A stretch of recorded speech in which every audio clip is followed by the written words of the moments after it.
Bharatiya Janata party के वरिष्ठ नेता दिनेश शर्मा जी हमारे साथ हैं। दिनेश जी, बहुत ही एक दुखद घटना घटी है। एक 34 साल का एआई इंजीनियर सुसाइड करने पर मजबूर हो जाता है क्योंकि सिस्टम उसकी सुनता नहीं है।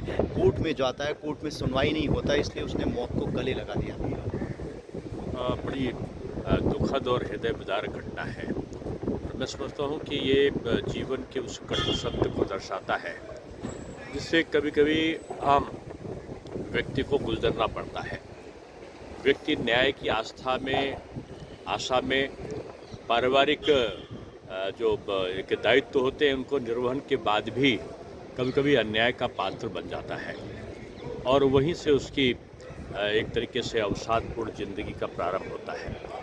मैं समझता हूँ कि इन तमाम पहलुओं पर दंडनीय अपराध तो ही है जो लोगों का नाम उन्होंने किया है, लेकिन एक दूसरे पहलू से सोचने की भी आवश्यकता होगी कि कभी कभी जो पुरुष के संबंध में उसने एक शब्द लिखा है कि पुरुषों का भी कुछ अधिकार जी। तो वो मैं स्त्री और पुरुष के अधिकार में इसको नहीं बांटता, लेकिन जो संवेदनशील जो मसले हो, जैसे दहेज का एक कभी कभी प्रकरण आता है तो पूरे परिवार का नाम लिखा दिया जाता है। दहेज 10 साल बाद भी दहेज का लिख लेते हैं कभी कभी ये गलती से। इस प्रकार की त्रुटि ना हो, इसके विश्लेषण की स्थानीय स्तर पर और पुलिस के स्तर पर विश्लेषण की सत्यता को जानने की आवश्यकता कहीं कहीं जान पड़ती है।